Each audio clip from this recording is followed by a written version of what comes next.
Buenos días también, le escucho muy bien. Muchas gracias por la invitación y bueno, buen día a todos y todas. Muchísimas gracias, Constantín, por aceptar esta invitación. Bueno, el primer punto que queríamos tratar es justo este: ¿cómo dista el sistema democrático de elecciones en Alemania de lo que pasa acá en Ecuador, por ejemplo, en América Latina? Sí, ciertamente son sistemas diferentes, ¿no? En América Latina tenemos un sistema de presidencialismo donde el presidente tiene mucha fuerza, ¿no? Y está votado por voto directo, ¿no? Y aparte se vota la asamblea, ¿no? Y en Europa y específicamente en Alemania es diferente. Las personas tienen dos votos. Uno es para un voto a un candidato en un distrito. Este candidato, el que saca más votos, gana y entra al parlamento. Y el segundo voto es para el partido. Entonces, para la región el parlamento se conforma proporcionalmente a este segundo voto, ¿no? Entonces, los que ganan en el segundo voto, digamos, en este caso 25,6%, que ganó la socialdemocracia en estas elecciones como primer partido, va a tener como algo similar como 25% en el Parlamento, ¿no? Y después el Parlamento tiene que formar mayorías. Los partidos tienen que consensuar una propuesta, un consenso para gobernar. Y esa coalición, que antes siempre en Alemania se formó por dos partidos, esta vez se tienen que formar por mínimo tres partidos para lograr mayoría. Después van a votar el canciller y van a formar un gobierno, ¿no? Es un poco la diferencia.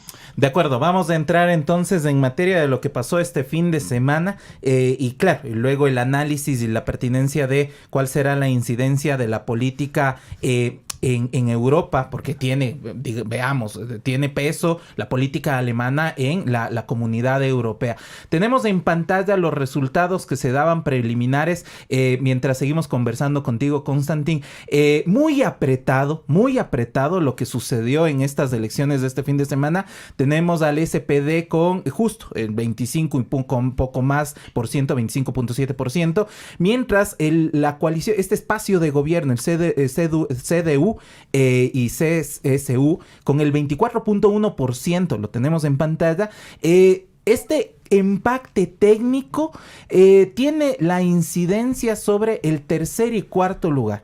El Partido Verde, los Verdes, denominado Verdes, con el 14.8%, un partido que se autodefine como ecologista, ambientalista, irrumpe en estas elecciones al ser considerado en una posible coalición, y el FDP, que es esta alternativa liberal, con el 11.5%.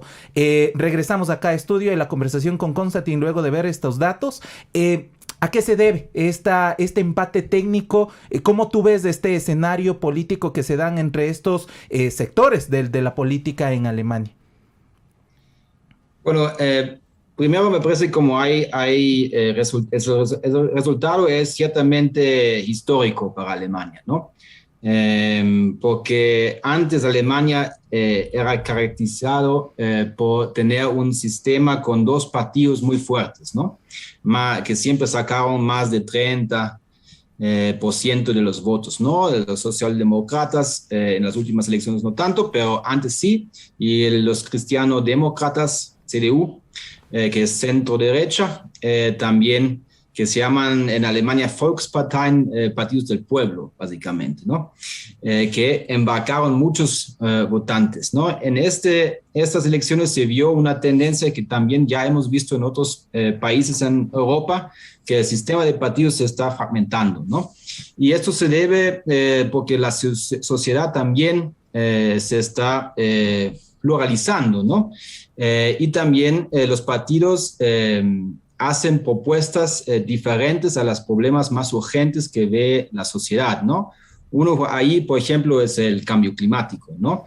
Yo pienso hoy en día sí hay un consenso de casi todos los partidos que el cambio climático es un tema que hay que trabajar, hay que tomar en serio, pero la cuestión es cómo, ¿no?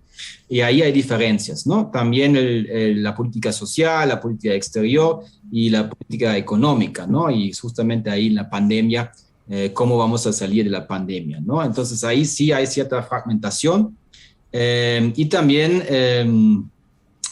sí, hay como una crisis de los partidos grandes que hoy en día no pueden hacer una oferta a la mayoría de los votantes, ¿no? Pero eso me parece como es algo que hemos visto ya en otros países europeos, ¿no? El empate técnico que usted llaman, me parece se debe un poco también a la dinámica de la campaña electoral, ¿no? Muy hace 5 meses teníamos en los sondeos una carrera entre los verdes y los cristianos-demócratas, ¿no? Casi empatando y compitiendo por la mayoría de los votos, ¿no? Pero en la campaña se dio el efecto que ambos candidatos, en el caso de los verdes, una candidata, Annalena Baerbock, y en los cristianos-demócratas, Armin Laschet, no mostraron, cometieron varios errores, ¿no? La propuesta de la socialdemócrata hizo una buena campaña y también mostró cierta cercanía como el gobierno saliente, cierta experiencia en gobernar, ¿no? Como era el ministro de Finanzas del último gobierno, y también podía mostrar como o acumular esa confianza que muchos votantes buscan para seguir con una política estable, ¿no? Hay que decir que hay muchos votantes en Alemania que no quieren muchos riesgos, ¿no?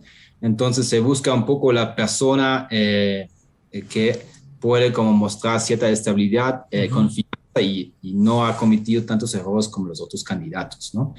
Entonces eso es un poco la dinámica de la campaña, ¿no? Que podría explicar un poco este empate, ¿no?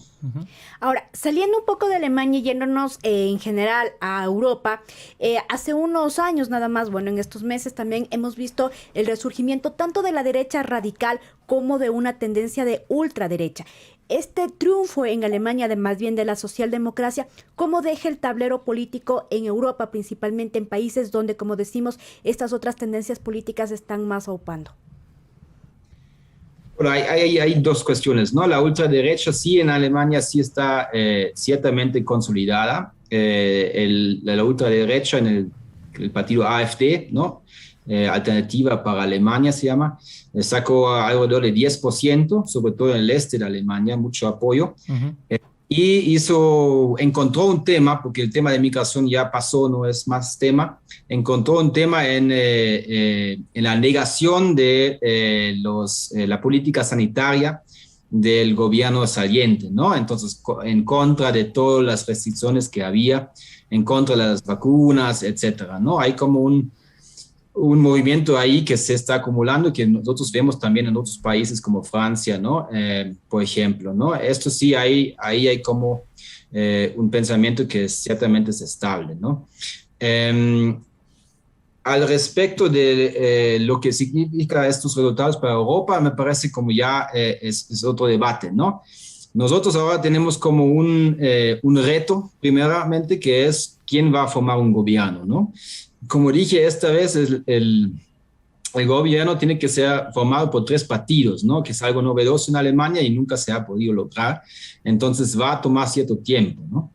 Pero las cifras al menos indican que es muy probable que se va a formar un gobierno entre los socialdemócratas, los verdes, hay mucha cercanía ahí en lo programático, y también los liberales, ¿no? Ahí está un poco más difícil de consensuar, ¿no?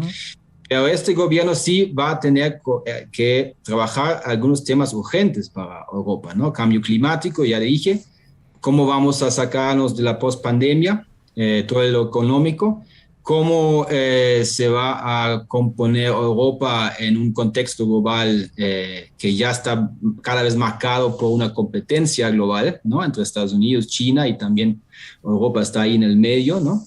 Y cómo va a responder a por ejemplo, el gran desafío que encuentra Alemania, que es la digitalización y también que embarca la política en Europa, ¿no? Entonces ahí sí me parece que va a haber cambios y vamos a tener más énfasis en lo que respecta al cambio climático, ¿no? En Europa se habla mucho del Green Deal, ¿no? Del Acuerdo Verde que quiere lanzar la Unión Europea, y también habrá que ver un poco cómo incluir ahí el aspecto social, ¿no? Habrá que tener una política social europea, habrá que tener impuestos europeos para la Unión Europea, no solamente para los Estados miembros, habrá que seguir con este mecanismo que se encontró en la pandemia de tomar deuda, ¿no? A nivel europeo y colectivizar el endeudamiento en ese sentido para tener los recursos para hacer inversiones, ¿no? Entonces, me parece sí hay como cambios que se podría generar con un nuevo gobierno. Y Konstantin, recuerdo una de las políticas que desde el mandato de la ex canciller Merkel se daba, y era en medio de la pandemia fortalecer más bien esta visión hacia el Estado, la protección interna, porque claro, se estaba hablando de liberalizar en el mundo, ¿no es cierto?, de fortalecer este tema del mercado, pero en Alemania se dio como este discurso más fuerte en el año 2020, en medio de la pandemia, de la protección del Estado hacia los y las ciudadanas. Esto influyó de una u otra forma también en estas últimas elecciones, en la llegada al Parlamento. ¿Qué pasó con este tipo de políticas que se dan en medio de la pandemia? Sí, yo pienso ciertamente, bueno, el gobierno anterior era formado por los socialdemócratas y los conservadores, ¿no? Y ahí los conservadores siempre tienen como cierto ojo a la disciplina fiscal, ¿no? Uh-huh. En la pandemia sí se logró, con el apoyo de la socialdemocracia, de apoyar a los trabajadores vía un mecanismo que garantice el pago de salario vía el Estado contra no despidos, ¿no? Contra el pedido que las empresas no despiden las personas, ¿no? Porque la idea racional era que va a ser como una crisis económica, pero después de la pandemia habrá un repunte bastante rápido, ¿no? Esto ya se ha aplicado en cierta manera en la crisis financiera mundial en 2008 con mucho éxito, ¿no? Y también había otros insumos financieros para empresas, negocios que tenían que cerrar, ¿no? Grandes empresas como Lufthansa que tenían un crédito estatal, ¿no? Entonces sí, había un cambio de entendimiento uh-huh. de la política fiscal que es más tal vez al keynesianismo, ¿no? Que en la crisis no hay que ahorrar, sino hay que gastar para volver fortalecido de la crisis, ¿no? Porque también era una crisis económica construida por la pandemia, ¿no? No era algo estructural, ¿no? Uh-huh. Entonces, ese sí, había un cambio importante y los partidos que ganaron las elecciones, que mostraron que ganaron más puntos, excepto los cristianos-demócratas, sí se mostraron a favor de esa política, ¿no? Uh-huh. Entonces, tal vez solamente los ultraderechas sí se volvió en contra, pero ahí la contra era más para las medidas de la protección sanitaria, más allá de lo fiscal, ¿no? Uh-huh. Entonces, en lo económico sí se manejó bien la pandemia y también muestran los datos de crecimiento de este año y del próximo año, ¿no?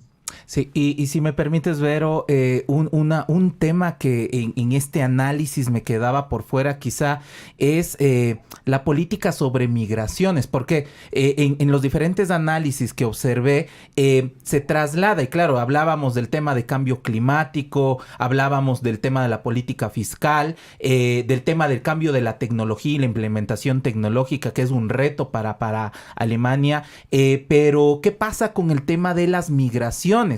Al ser un punto de traslado de mucho de las migraciones que se dan en Europa, ¿no es cierto?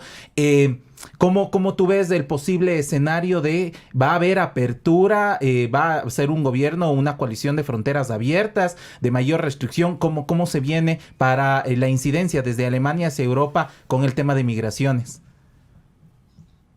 Yo pienso es un tema complicado.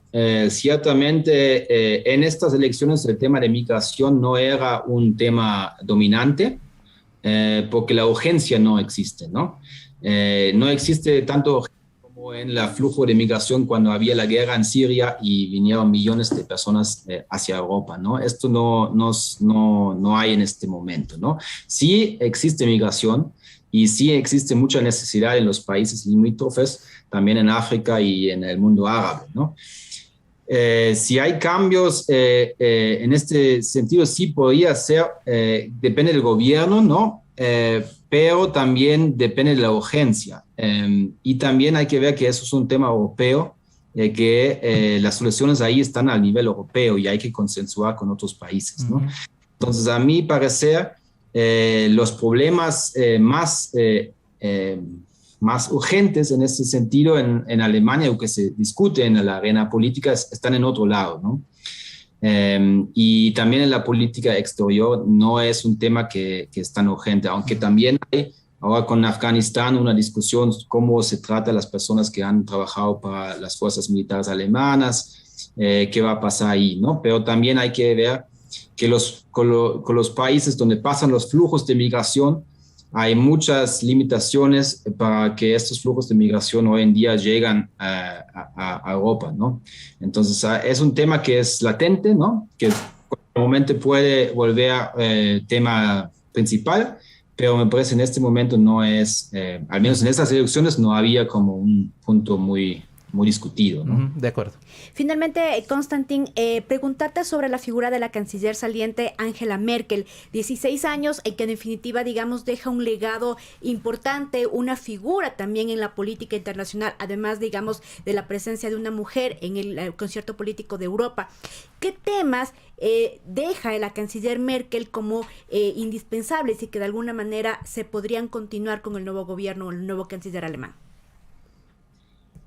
Bueno, yo pienso la canciller Merkel siempre está caracterizada por una persona muy reflexiva, muy disciplinada, ¿no? Muy calmada y que ha logrado ha implementado cierto estilo de la política exterior alemana, ¿no? En un mundo cada vez más complejo, ¿no? Donde también Alemania no puede mucho, bueno, puede ofrecer mucho, pero también se ha posicionado como un actor que facilita negociaciones, que facilita compromisos, por ejemplo, a nivel europeo y también a nivel internacional, ¿no? En ese sentido, sí hay ciertos logros y cierto reconocimiento en el ámbito global, ¿no? Y también hay cierto legado por los 14 años de gobierno, ¿no? Pero más allá, me parece como esa política que en Alemania se llama de los pasos pequeños, hoy en día cada vez se está visto un poco más crítico en Alemania y también en Europa, ¿no? Sobre todo porque hay temas tan urgentes como el cambio climático, la economía europea, la política exterior europea, que requieren como algunas decisiones un poco más grandes, ¿no? Entonces, esto es política de pequeños pasos. Al menos algunos países en la Unión Europea esperan que esto cambie y que se vuelva a constituir como algo como se llamaba el motor franco-europeo para lograr ciertos cambios en Europa y también en estos temas, ¿no? Entonces sí hay reconocimiento, ¿no? Pero también dentro de Alemania se espera como respuestas y decisiones urgentes para algunos temas claves, ¿no? Que durante el gobierno de Merkel, los gobiernos de Merkel no había, ¿no? Vamos a poner en pantalla antes de finalizar la conformación del Parlamento Europeo. Vemos los datos también de las bancadas que se dan. Claro, la mayoría la adquiere el SPD con 206 espacios, escaños. Se encuentra el CDU con 196. 118 para el Partido Verde, que claro, no es como una gran mayoría. Sin embargo, lo tomaban como un tema de un triunfo en las elecciones de 118 escaños del Partido Verde. Mientras del FDP con 92 y ya como menos de 100 con 83 escaños de la AfD y la izquierda La izquierda, roja rojita, con 39 escaños en las bancadas en el Parlamento. Esta conformación está bastante plural, como se decía, no sé, diferentes tendencias políticas ahí. Quisiera cerrar esta conversación, Constantin. Supimos también que en Berlín simultáneamente se daba una consulta popular de una iniciativa que se llevaba desde el 2018 y que me parece como importante conversarla, que tiene que ver con generar vivienda digna a través de expropiación. La consulta era la culminación de una iniciativa ciudadana lanzada en 2018 bajo el nombre de expropiar a una compañía. La iniciativa pedía expropiar a través de compras públicas viviendas en manos inmobiliarias privadas que sean propietarias de 3,000 o más unidades en Berlín. Eso afectaría a unas 243,000 apartamentos de alquiler de un total de 1,500,000 de apartamentos en Berlín. Es decir, en torno al 15% de vivienda en esta ciudad. Se da esta consulta desde tu visión. ¿Por qué se da esta consulta? Y finalmente la consulta ganó.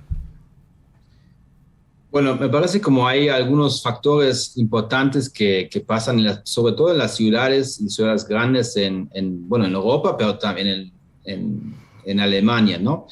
Y eso es que el precio de la vivienda, tanto para comprar y como para alquilar, se incrementó de forma desproporcional en los últimos 15 años, ¿no? Eso por varios factores: inversión extranjera, inversión de personas individuales a viviendas, ¿no? Y también porque se construye muy pocas viviendas en las ciudades, ¿no? Entonces, ahí sí, tratado por los gobiernos, sobre todo los gobiernos locales, de manera suficiente. Uh-huh. Y eso es una respuesta, esa iniciativa es una respuesta a esta temática que en Berlín, que es una ciudad donde hay una proporción muy grande de personas que alquilan vivienda y que hoy en día, por ejemplo, tienen que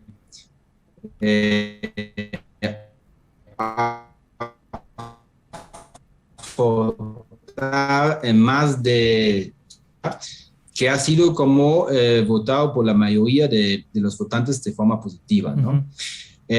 ¿Qué pasa con esto hoy? Ahí el gobierno, que el nuevo gobierno que va a asumir en Berlín, probablemente no va a expropiar estas empresas, ¿no? Porque eso significa unos recursos que tal vez el presupuesto no tiene. Uh-huh. Pues sí, es un llamado para cualquier gobierno local, en este caso berlinés, que hay que trabajar en ofrecer viviendas a un precio aceptable, ¿no? Y yo pienso como es un tema que no solamente pasa por Alemania, ¿no? Si usted recuerdan, en Canadá hace unas semanas también se circuló la idea que limitar la compra de viviendas solamente para nacionales, ¿no? Entonces hay como en varias ciudades del mundo un desequilibrio entre el salario que gana la gente y también lo que tiene que pagar para su vivienda, ¿no? Y hay que decir que la vivienda es un derecho básico y hay que al menos garantizarlo en un marco que permite pues hacer a las empresas unas ganancias, pero también permite a la gente vivir dignamente, ¿no? Entonces, eso es un poco la discusión, y es una discusión que vamos a tener seguramente con más fuerza en los próximos años y también meses, ¿no? Perfecto, Constantin, muchísimas gracias por esta entrevista y poner como en discusión lo que pasa con no solamente Alemania, sino con Europa en general, sobre todo en estos temas, lo que tiene que ver con el cambio climático, la inmigración, que como ya comentaba son como parte también del quehacer político. Muchísimas gracias y hasta una próxima oportunidad. Muchas gracias también a ustedes. Buen día.